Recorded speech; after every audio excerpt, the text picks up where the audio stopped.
Good morning ish. I think it's noon by now, but you can really tell because of the weather. And it's raining. I found the perfect timing to go outside. I just didn't want to film indoors. Ugh. This. Where can I go? Okay, wait. Here we are. I managed to go back to our building before it started, before the rain got stronger. Hi, Evie speaking. I cannot shave, as you can see. The beard was really bothering me, so I decided to shave. And I know we got an electric razor, but don't know if you can hear the thunder, but yeah, I know we got an electric razor, but I didn't want to use it because for the same reason I didn't want to film indoors. Our boyfriend is sleeping and I didn't want to make any noise, so I've decided to shave in the most silent way possible, which is using a regular razor, and I cut myself twice. I think I was too rough with the razor. It's okay, trial and error. We've been growing facial hair for a while now. Other people in the system have better skill or luck, I don't know anymore, when it comes to shaving. But yes, today has been a self-care day, kind of. It's Passover still, but it's like Passover round 2. So everything is closed. It's basically like a Saturday. And we have nowhere to go, nobody to see, no work, no appointments, no nothing. So we've decided to shower and shave and take care of our fresh piercings, fresh tattoo, even used the fancy shampoo and facial scrub that the Toka got. We wanted to use the exfoliating liquid thing, but it said not to use it on irritated skin, and this I can't use it with this, so I gave up on that. But I did use our hand lotion cream. I don't know what's the difference in English. Hand cream, hand lotion, whatever. Smells like fruits. It's really nice. And basically just took care of the body. And the only thing I neglected to do is eat, as usual. But we'll get there. We'll get there eventually.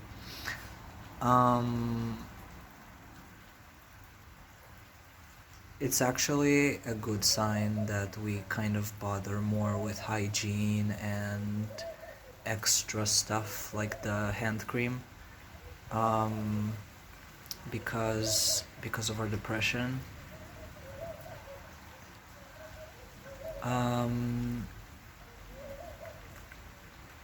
We have a lot of trouble maintaining hygiene,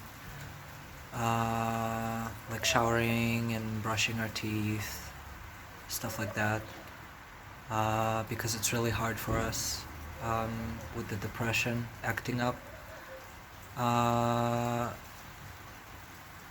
lately, though, we've been feeling a little better, like a little bit more motivated to actually do these things. So we do.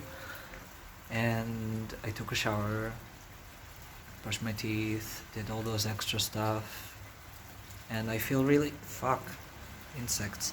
Feel really good about myself doing that. Like even shaving is such like it takes so much energy to shave.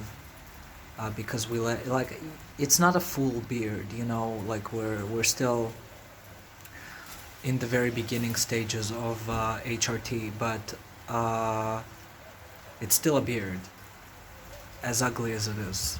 I don't know, we don't like how it looks, but it takes a lot of energy to shave, and so we don't do it. We usually just let it grow out and walk around like that, and we don't give a shit.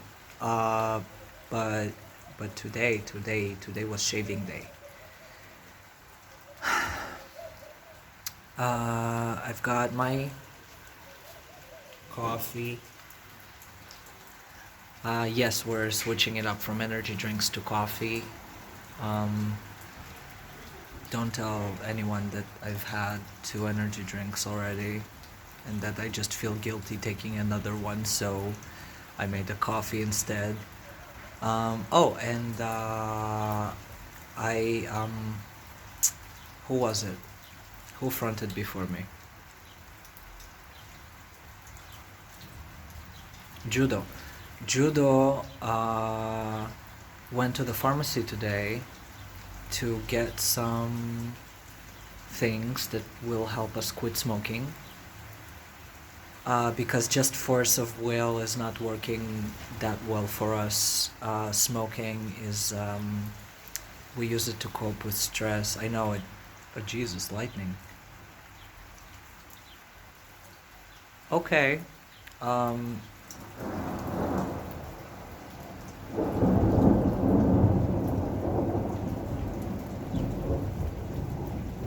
right.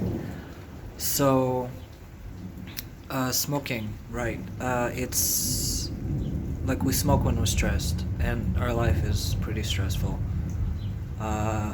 Despite all those good things happening, it's still really stressful, and mental illness is a bitch. So, when we're stressed, when we're panicking, um,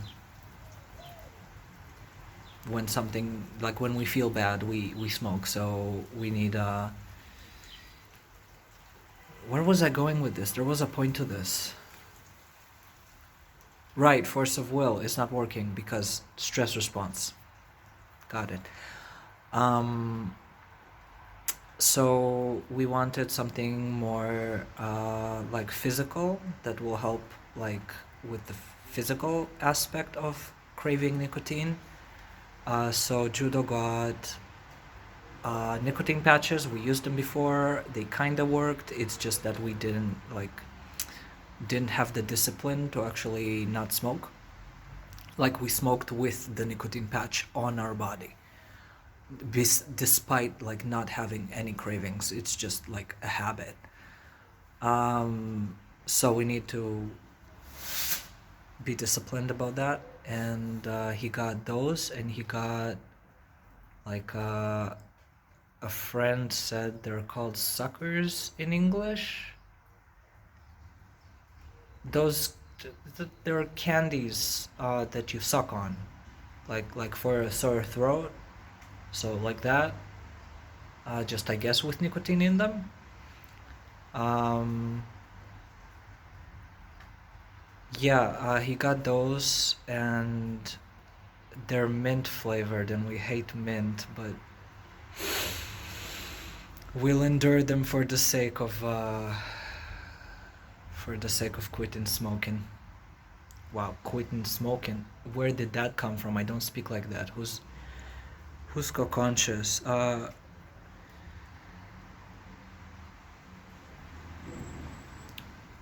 I'm sorry, I'm a little out of it. Showers make us dissociate. They're kind of a trigger. For either obvious reasons or for reasons I won't go into, depends on how you look at it. Um, yeah, that's all I really have to say at the moment. I'll continue the self-care day by doing something nice, like a hobby, or just no, I won't take a nap. I'm not tired. Um, yeah, I'll do some fun stuff, relaxing stuff. Try to Judo came up with a plan, actually. We have a hard time relaxing, like we spoke about it yesterday with our boyfriend. Um, Basically, we feel constantly on edge, anxious and on edge, like a prey animal, basically. Like we constantly need to look over our shoulder. At home, too. So, Judo thought, what if we changed the scenery a bit? What if we took our books and our iPad and did the same thing we would do at home, which is read and draw, but not at home, like elsewhere, like the library or a cafe, like places like that, places that allow you to just sit and exist in them. Nothing is open at the moment, so I'll be staying at home, but we will try this someday. Probably the library because it's quiet and nobody bothers you. Cafes are super crowded and super loud. I mean, we have our own room and everything, but it still feels like we don't have enough privacy. I don't know how to explain it. Like, our room is our room, it's safe, but it's also not safe. It's stupid.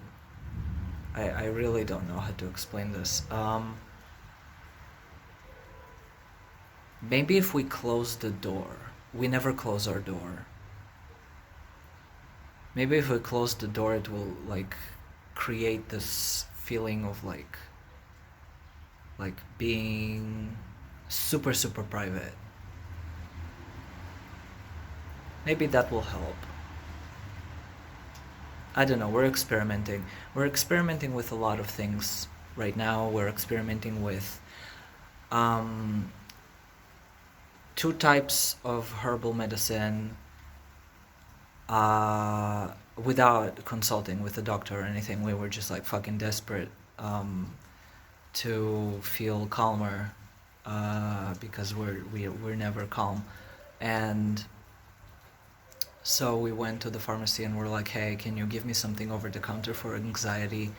And they gave us some stuff and we're trying them. So 2 types of herbal medicine, the nicotine patches, the nicotine suckers, I guess, and closing our door to maybe help us feel safer in our own house.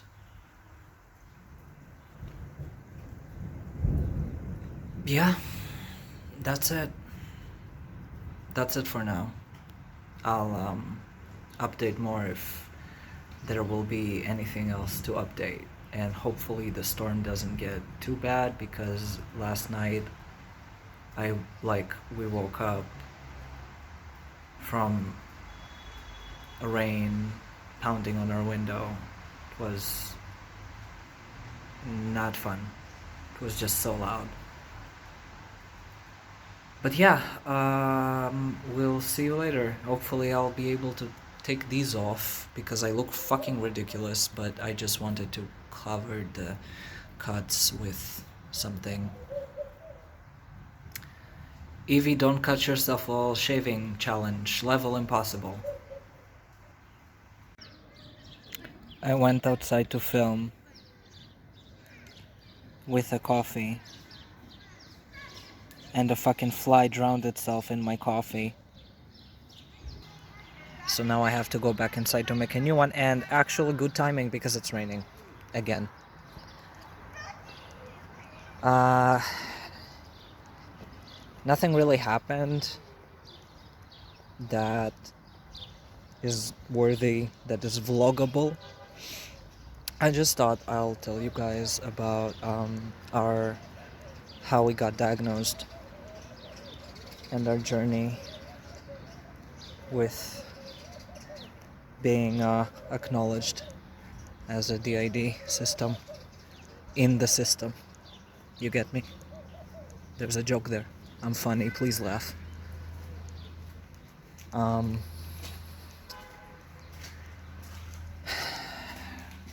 Sec, give me a moment, I'll make a new coffee because I'm upset. Fucking fly. While I'm back inside, waiting for the water to boil so I can make myself a new coffee because a fly suicided into the previous one. Right. So, I guess while the kettle is kettling, I'll start the story. It's not much of a story, to be honest. It's just a series of unfortunate events that eventually culminated in us being diagnosed at age 20 something.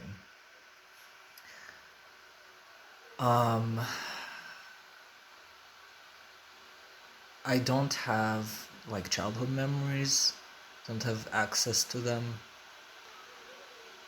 Most of us don't, to be honest. But yeah, I don't have access to childhood memories, only very specific ones that everybody knows, like checkpoint memories, that kind of shape how our childhood looked like in general. So we will have a general sense of how it was like, but most of it is just black.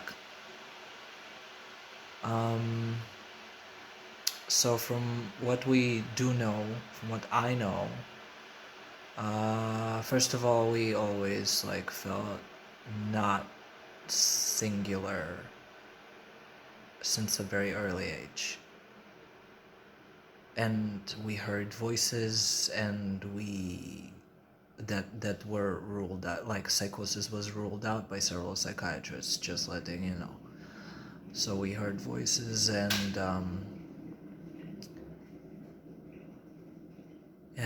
felt like other people's presence that we thought were ghosts, and would wake up, like literally pass out and wake up in places we don't remember going to, and it's stuff like that, you know. The story officially starts sometime during our teens when we were on Tumblr a lot, and the kettle finished kettling. So hold that thought, Tumblr. Hold that thought. I have my coffee, and I am not going outside, not risking another insect suicide bomber into my drink. But anyway, yeah, Tumblr. We were on Tumblr a lot. And Tumblr fucked up a lot of our how do I say this? It fucked us up. That's it. It fucked us up. It fucked up our perception of gender. It fucked up our perception of mental health.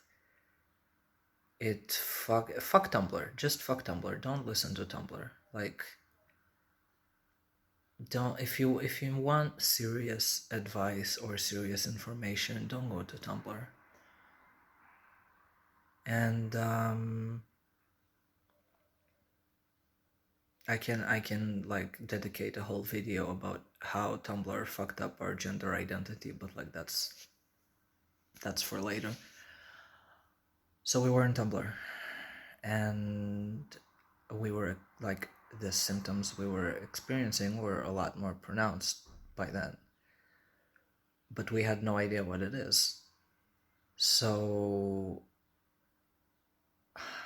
we, Tumblr, God bless Tumblr, said that it was like either otherkin shit or tulpomancy shit, and we basically just merged the two and thought that's it. That's what we have. We are fiction kin because we have a lot of fictives, and we have tulpas.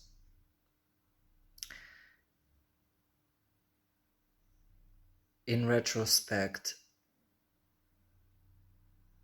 I am so ashamed that we went through that phase, but teens do be teens. It was like, wouldn't even, I mean, technically we were a teen, but fucking kids do be kids. Especially abused, lonely, impressionable kids who just want a sense of belonging somewhere. So we thought, okay, otherkin, fictionkin, tulpomancy, that explains it, but it was obviously bullshit.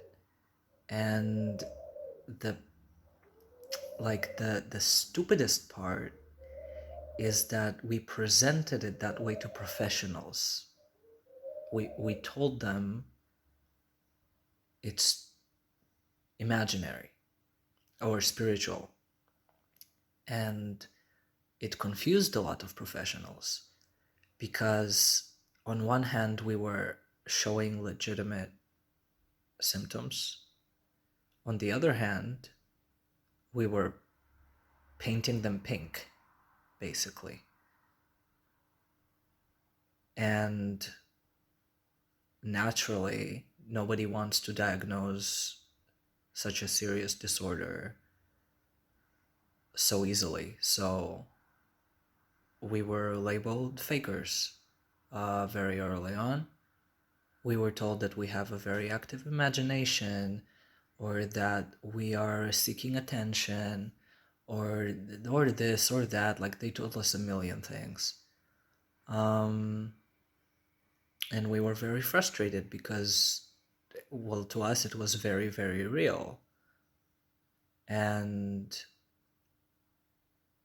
we didn't know what to do, or who to talk to, or where to go. So fast forward to age 20 something. I don't remember which 20 something it was. We're currently 25. Our very first hospitalization was at age 17. Our very first psychiatrist was at age 17, and that psychiatrist claimed that everything, like the PTSD, the DID, the gender dysphoria, everything, literally everything was attention seeking. And she told our mother, and I quote, "He just needs to be disciplined. He doesn't need pills or therapy. He just needs to be disciplined." That's what she told our mother. Anyway, fast forward to 20 something. We were discharged at 18, moved in with our boyfriend at 19, 20, and saw another psychiatrist at 20 something. So that psychiatrist was a trauma specialist, specifically a trauma specialist who specializes in sexual trauma. And he Our relationship with him was very complicated. We were basically an adult at that point already, and not a kid. Uh, but still a very clueless, very distressed, very unbalanced, dysregulated adult who was unmedicated, didn't have a therapist, was a complete mess. Um, and we knew by that point, um, through research that we've done on our own, that the only logical explanation to what we were experiencing was DID, because tulpamancy is, I mean, if it's your belief, good for you, but in for the sake of the argument, tulpamancy is bullshit, and other kin, fiction kin, whatever, is also bullshit. So the only thing it can be is DID. So we researched, and we by that point we already knew that that's probably what it is. So we didn't like waltz into his office and tell him, "Hey, I have DID." We told them our symptoms, but instead of presenting them as a spiritual belief or as a game, we actually presented it as something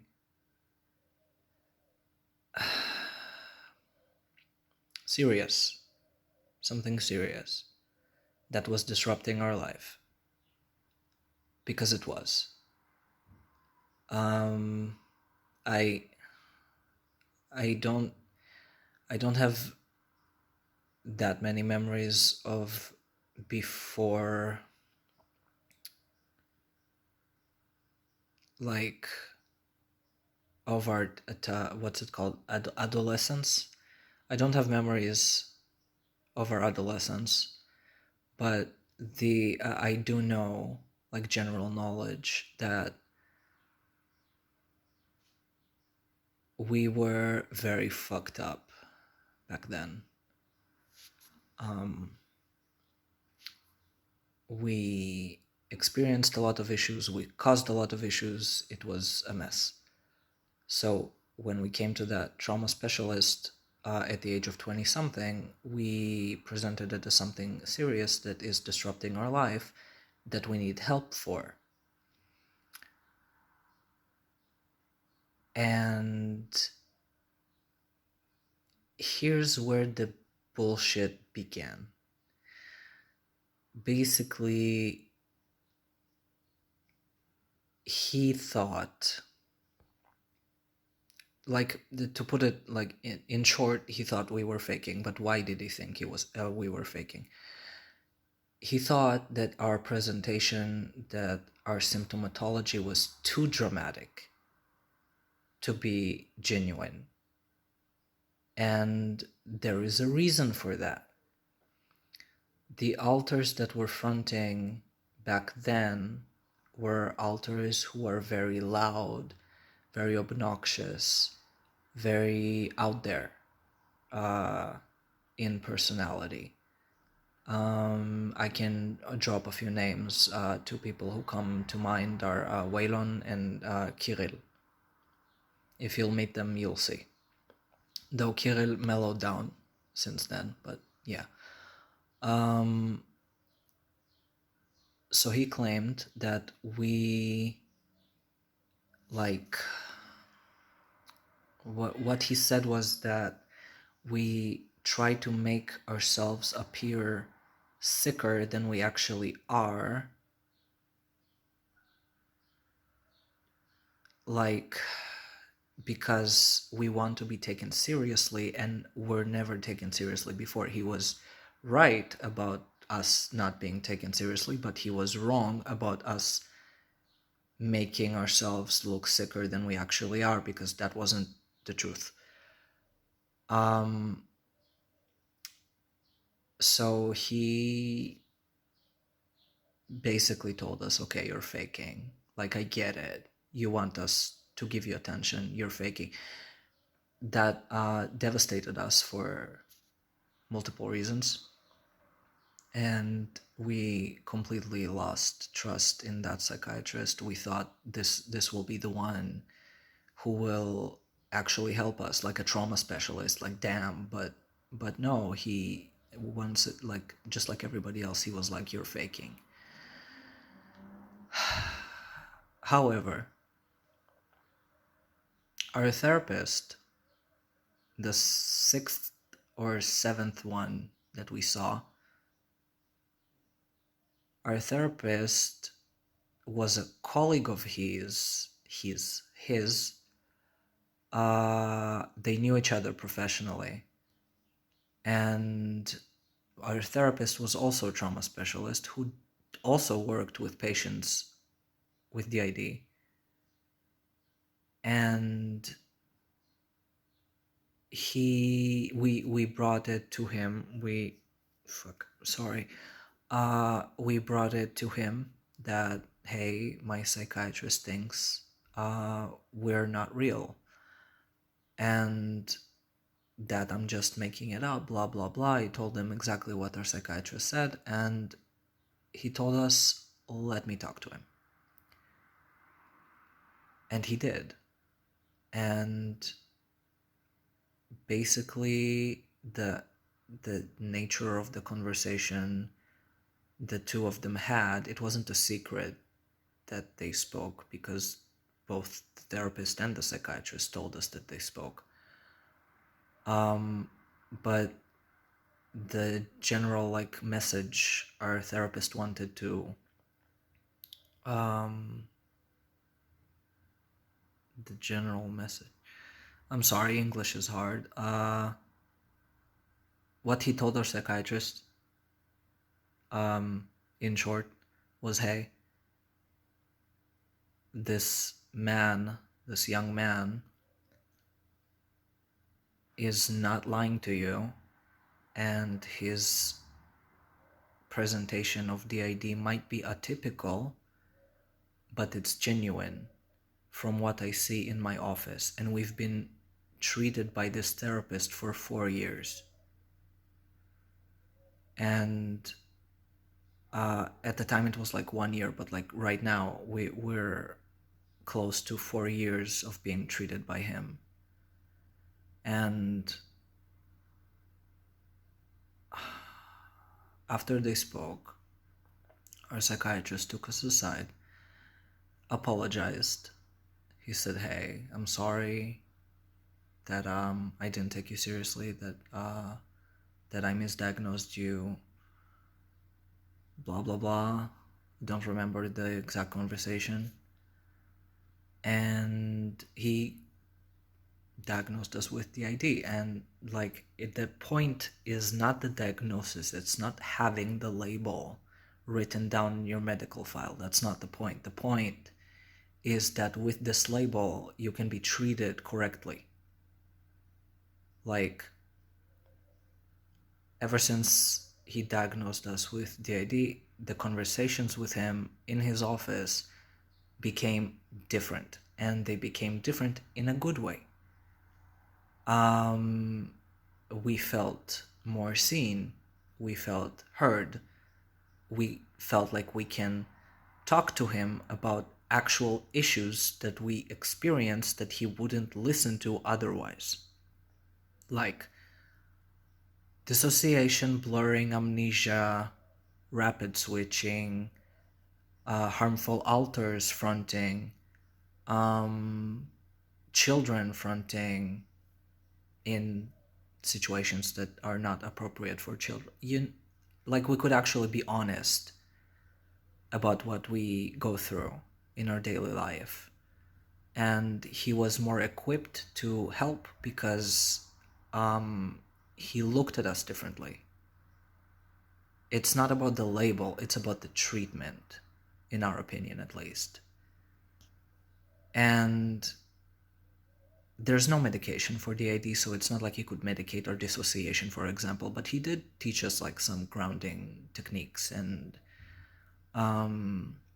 helped us ground during panic attacks, and asked who is fronting, would bring out certain alters to speak to them, um,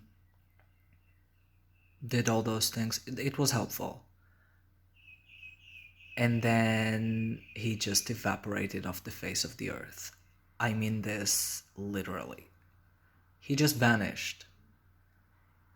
What happened was that he moved towns and was like, he quit working at the hospital that he used to work at and moved to work at a different hospital in a different city, and he didn't tell us he's doing that. So one day we just, where's Dr. blah blah blah, and we were told he just left, he doesn't work here anymore. And we were like, excuse me, I have an appointment with him. And they were like, nope, he's not working anymore, like here at this hospital. And we were very confused, and we were left without a doctor, which was kind of a problem. So we started looking for a new psychiatrist, and our therapist recommended us a specific doctor that he knows, who also specializes in trauma. I think she's like a psychiatrist, a sexologist, or a sex therapist. I don't know. I don't know what the term is. Like, I know what the term is in Hebrew, but not in English. But basically, he said she's good. She can help you. She will understand your situation. And we were like, okay, guess we're going to her now. So we did.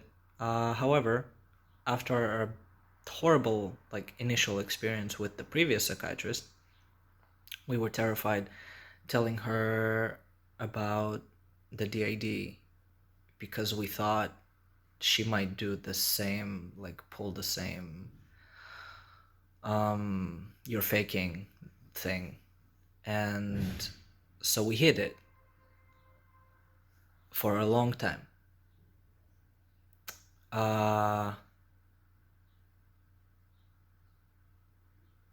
Basically, like, you would think that she would know, because our medical file doesn't change from hospital to hospital, but she did get a blank medical file because she said, I don't want to be biased or something. She's like, I want to get to know you from scratch, so I'm working with a blank file, and I'll just like add on to it what I learn from you, instead of relying on what a different doctor said already.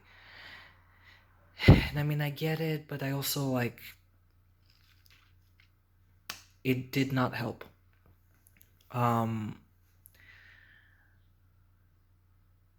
We hid the DID from her. Like, we kind of hinted at it, like, hey, I dissociate, or hey, I have amnesia, or I black out, or blah blah blah. And it's just like very very very tiny hints that we are not one person. But she preferred to focus on the depression, because it's severe and chronic and treatment resistant. We've tried everything. We've tried fucking, like, the next step is just ECT. That's it. That's we're currently doing esketamine rounds, and I don't know. Yeah, I don't know if they're helping. But yeah, I got sidetracked. Depression. She wanted to focus on our depression instead, because it was just that bad. And she said, "Okay, we'll figure out what to do with your depression. You'll get a little better, and then we'll start trauma work."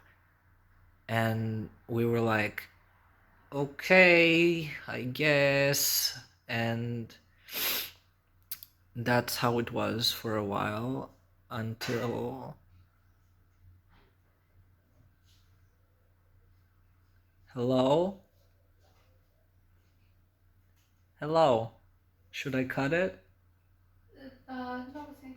Well, I did want to make food. You can make food. Beeping and stuff. Oh, you want to use the microwave? Oh, okay, so we'll take a break. Okay, we're back. And I completely forgot where I was or what I sped. I'm sorry. I forgot where I was or what I was saying. I know we were talking about psychiatrists and therapists and DID, but oh,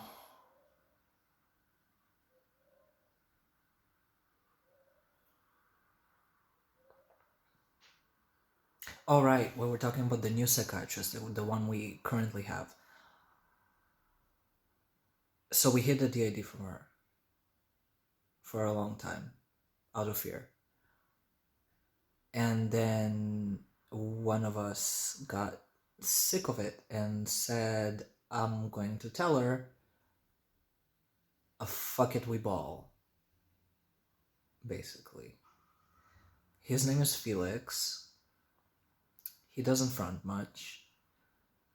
And he came to her office and just like it was a scheduled appointment. Um, he came to her office and they spoke about the usual stuff, the life updates, meds, like all that crap, and then he goes, "Hey, there's something we've been hiding from you, because we were afraid of your reaction, but uh, the previous, like he prefaced it with our previous psychiatrist diagnosed us with DID, and we didn't tell you about it because blah blah blah." And she took it well. She asked why we were hiding it, and we explained that experience. And she also has this vibe, like she's very assertive and very like aggressive. Well, not aggressive, but like she has. It feels like she can bench press us verbally, if you get me. She's very no nonsense, allergic to bullshit type of person. So she was very intimidating and scary. Uh, and we explained, like she asked a bit about our symptoms and like who fronts, and asked Felix to tell her about himself and stuff like that, and um, updated our file to include the DID as a diagnosis. So, like on the spot, she didn't even question it. And that's basically like technically it. We are being treated, we go to therapy, um we are well supposed to do EMDR for trauma work, where uh over the years we got better at communication with each other, we got better at remembering things, passing memories along, not that greatly. Like our memory's still shit, don't get me wrong, it's still shit. Like whole, like I don't remember yesterday, I don't remember this morning. Like the only proof of this morning happening is that I videotaped it. Um, but we can generally recall things, and we can remember what other authors did to a degree. Uh, we keep a lot of journals. It's a lifesaver. A lot of journals, a lot of notes in our phone, in notebooks. Um, we have a whole treatment team, like social worker, mentor, therapist, psychiatrist, the whole deal. And we try to lead a stable life. We have a job. We try to get our personal life in order. By that I mean do quit bad habits like smoking or abusing prescription drugs. And the caffeine is also a problem, but let's not talk about that. One thing at a time, right? One crisis at a time. Shower, eat, deal with our other issues like depression, sleep normally, fuck around with meds to see what works best. Yeah, we do a lot. We do a lot to try to minimize the chaos and the confusion and the stress that we were in all our life. We were at a horrible state, let's say the first time we met the first trauma specialist. When we met him a few years ago, we were in a completely different place, absolutely horrible. And we rent our own apartment. It's absolutely great, to be honest. This apartment, it's amazing compared to other places we've lived in. It's the best apartment we've had so far. And yeah, it's a lot to deal with, but we're doing our best, and that's all you can really ask us to do. All you can really expect from us. And we started this channel on a whim. Caliban started it, I think. And it helps. It helps us do something other than just panic and be anxious and sit and stare, It feels nice. Even if right now we don't have any viewers or subscribers, we don't really do it for that. We do it for personal relief, I guess, or just a fun hobby thing that we don't expect to make any profit off of. And if you guys enjoy our content, then that's great, and we're glad, and we hope that you stay for as much as you want to stay. And